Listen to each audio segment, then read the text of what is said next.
Look at this thing, man. Hey. I'll have to make a whole new video about the inside because she's quite quirky, like.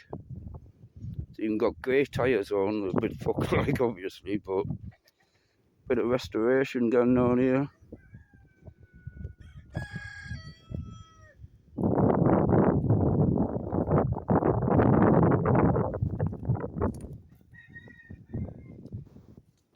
I know what kind it is. I looked online.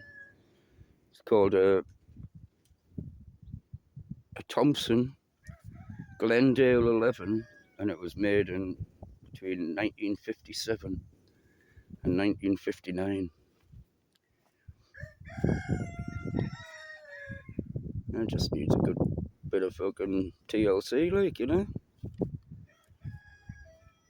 Very collectible. Vintage caravans are very collectible, and especially this one. Check them out. If you do find out how much they're worth, let us know, please.